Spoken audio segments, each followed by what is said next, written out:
Lobby Peto Kabwanaki, très bien. La nouvelle est que finalement, na bango moko kuna na ba esprit ezako bimawa esali que tokuta na kaka ndenge ba idée ezako pesa ma awa pour que enterrement esalema mercredi. Donc enterrement est mercredi prochain. Le 22 septembre. Date définitive pour changer de Yangwana. Yami Balé, Toyokani na famille. Pour Dengue Tolobaka, Matang est d'abord la famille. Mais le rôle a plus ça. La famille artistique, il fallait bisoper, de contribuer. Malgré famille balobaki bango bazana bango, pas de problème. Bakuna na bango. Mais to négocier à qui?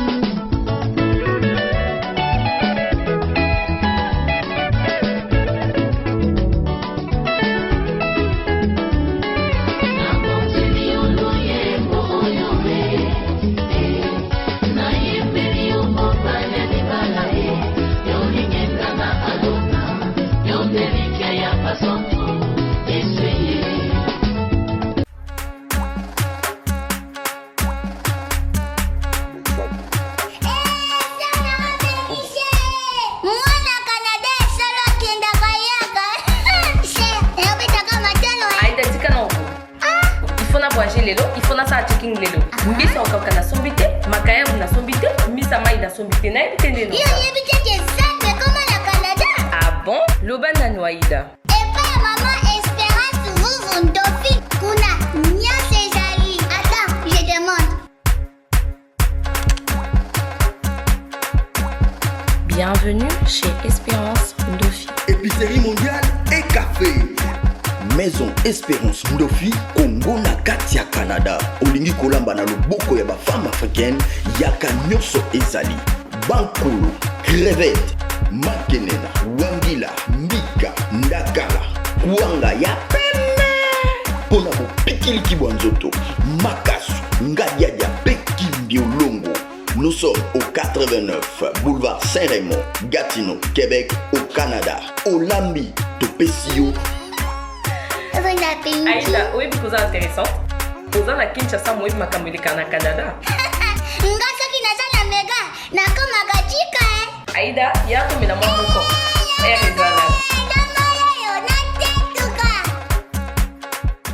Bonsoir, c'est Brown Cosmétique. Naikola Sabino va produire na biso auto sailaka, onga mkope na sailaka. Oyo eza oil elongi, oyo eza oil ya nzoto, oyo eza bapatch oyo kokola yango ekotia couleur uniforme partout. Tozana ba crème oyo etretaka batache, maboko, ba acné, ba bouton, sozana ngo traiter lèvres na yo comme rose, tozana ba savon, tozana ba lotion. Donc vous contactez puis sur WhatsApp. Merci. Mon peuple est une haine de péché. Ils m'ont abandonné, moi qui suis une source d'eau vive. Nanamela nani, nanamela Yesu, ko azali. Nanamela nani, nanamela Yesu, ko azali. Olinga lokola mayapio, mayalaka moi, sokomeli ekitisi. Olinga lokola mayapio, mayapio lakanga moi, sokomeli ekitisi.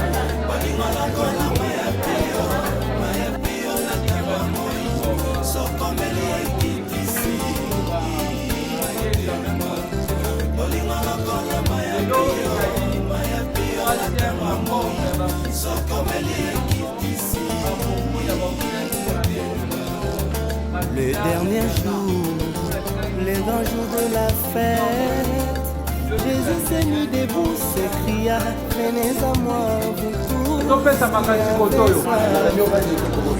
Merci beaucoup. Bonsoir chers artistes. Ainsi que bandeko nyonso bandeko ya chronique oyo baye quand même koassiste na réunion ya lelo ezali troisième rencontre ya baartiste comédien nyonso à propos ya baobsède ya ndeko na biso Makila Diana oyo atikali biso mokolo ya le 6 septembre 2021 na hôpital ya Saint-Joseph de Ilete. Donc na yango ndenge toyebaki lelo tosolaki lundi tobaki toya osola su mercredi parce que esengelaki na délégation ya baartiste bakutana na famille une deuxième fois mpo na lisolo mpe confirmation ya makambo songolo pakala na yango ntina tosangani awa lelo ezali le président Masumu aza wana bandeko bazochapeauté comité ya organisation nde bakopesa compte rangi na baartiste ndenge nini masolo elekaki epuis na makambo mosusu ya faisabilité oyo ezoconfirme baobsède yango wana sans plus tarder nous allons débuter avec réunion tosengi bandeko ya presse ndenge tosali dernièrement tokosala encore atelier yowa page moko tokozala ouvert la page sera ouverte mais à un moment donné ça sera sans caméra parce que tokosola ndenge na bizondi entre biso tokobokisa makambo mike mike na moezante na ndenge ya famille donc je vous demande déjà en avant bozala souple tolobaki non ekoma na moment noir pour abo éteindre bacaméra merci beaucoup nous demandons à bandeko se tokozwa place et puis pour commencer la réunion et nous donnons la parole au président merci. Bien, bandeko mbote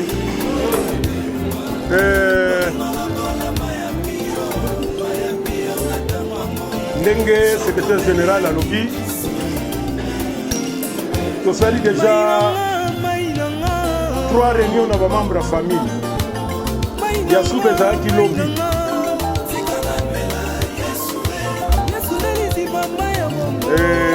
po tozoyokana très bien na famille lobi mpe tokabwanaki très bien. La nouvelle est que finalement na bango moko kuna na ba esprit eza kobima awa esali ke tokutana kaka ndenge baide eza kopesama awa pour que enterrement esalema mercredi. Donc enterrement eza mercredi le 22 septembre. Date définitive oyo changer te yango wana ya mibale toyokani na famille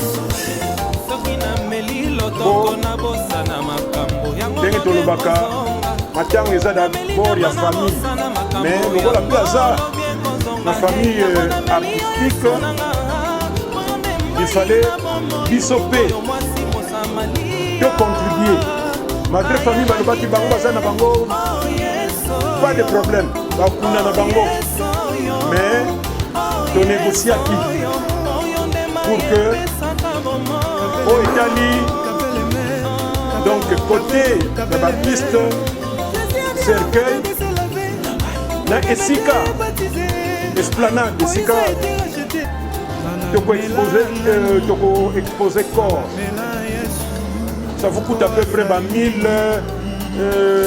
na ba accessoires peut-être 1200 300 500 ndenge ko décorer yango na biloko nyonso. Alors tokozwa mpe en charge ndenge ndeko na biso pasteur de la foi apesi motuka na ye na équipe na ye ya sécurité tout. Donc côté wana susu toko résoudre yango ndenge wana et place des artistes mpe eza na mutu na biso so touti cinquantenaire toye na place des artistes Alors le reste peut-être mais du moins biso yangwana dile le reste de famille de Akotia. Donc voilà ce qu'on pouvait vous donner comme nouvelle. Donc jusque là ça va très bien. Donc c'est la raka mercredi prochain. Pas de cotisation évidemment. Tant que vous avez mbongo kuna et où il y a un biso moko. Bateau va passer dans la cotisation va compléter. Voilà, c'est la plus grande information. Il n'y a pas de commentaires. Non, famille peut d'accord. Biso peut proposition kuna bandimi yango. Donc voilà. Maintenant beaucoup de caméra. Juste une précision. Lorsque le président parle, il y a ma contribution, côté ma cotisation à Bisso. Ce n'est pas géré par le président, il y a une équipe où ils ont géré finance. Les alliés, les artistes comme les alliés de Bisso, Fatou, Kayembe, Namimika Bongo, Bangonde, l'artiste comédien, nous avons fait ça, ma cotisation à Bango. Mais l'équipe, les alliés peuvent superviser. Bandeko na biso Gesho na ndeko na biso Omar bakope bazobwaka kude kuna ndenge nini mais bato oyo bazokipe nini yango wana bango mpe bakoengage badépense. Donc le président ezalaka nango ndenge wana donc bobimisa ngai te soki ndenge nini soko oyaka na réunion te tout ça ozela caméra libanda. Nagansi c'est clair, merci beaucoup. Merci. Ange équipe wana la finance, donc que ce soit le président Gesho, le président Omar,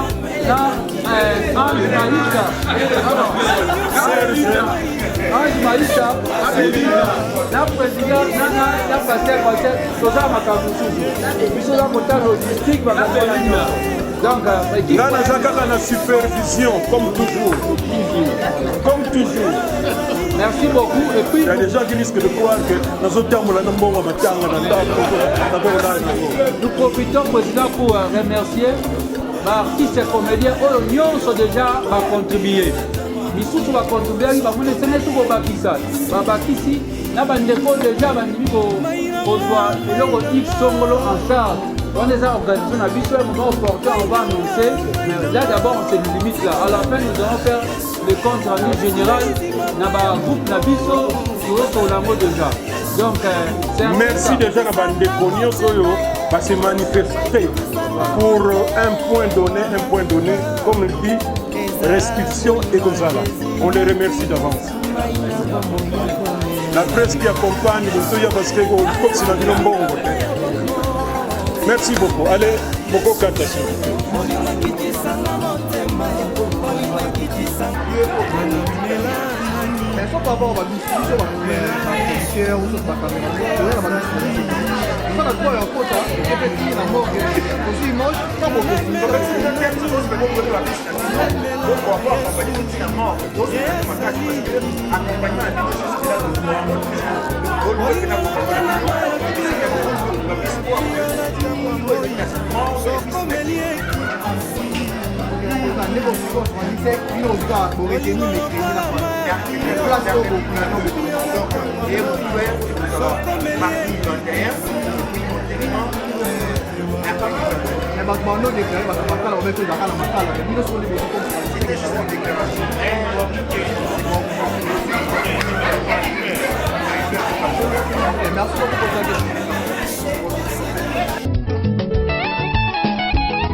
Lokola abele abonza kimbeka eba ya papa na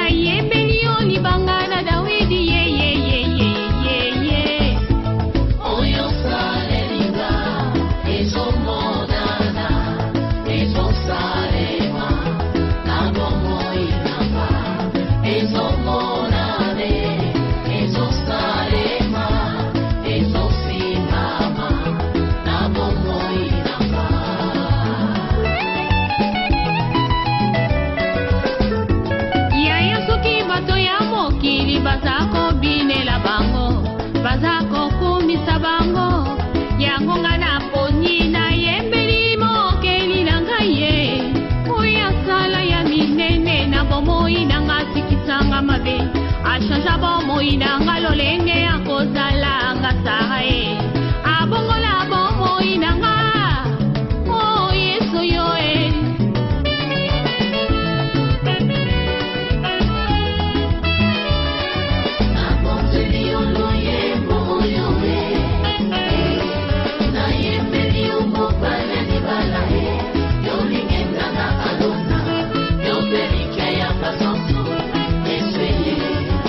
Masumu na ngai komi lokola ngola e zambe na bomboye yondo limita kanga pe opetola kangai tina nini natika nzela na yo nakola na seyo kinosuka ya bomoi nanga sunga bomoi nanga yawe tambusanga na nzela ya semo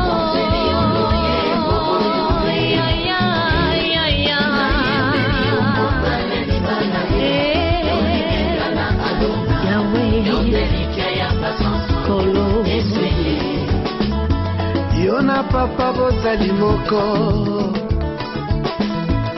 salete yona ngai tokoma moko nazala mukanda yokoma makomi na luyembo nanga bato basuwa bomo nga biloko yo nde mungwa yopesanga sava yo osiyanga rivière papa inondinga aikoni yo moto papa pelisanga ozamai nebe na pusa papa sulajenga mwana mpate Alleluia nzambe na pomo Kembo nanga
Kasine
IPPDA. Ah, Sunga, Fernanga, Nathalie. Ah, Nayeko Somola, From Nakis Naboko.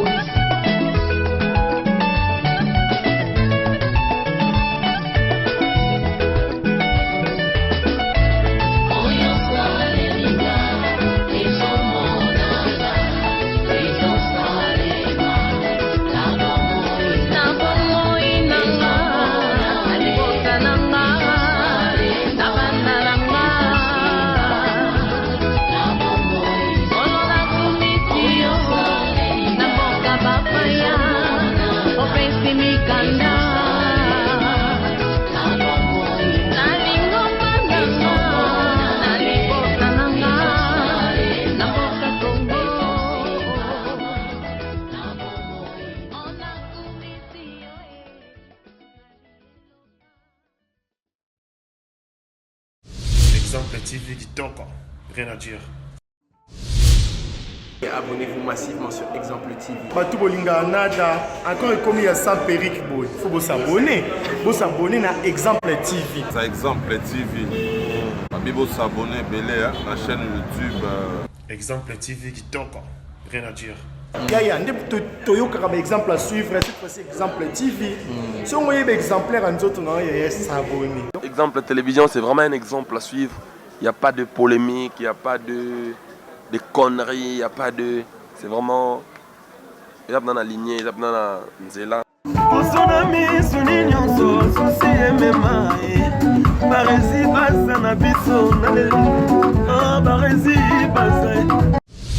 Exemple TV Kitoko, rien à dire.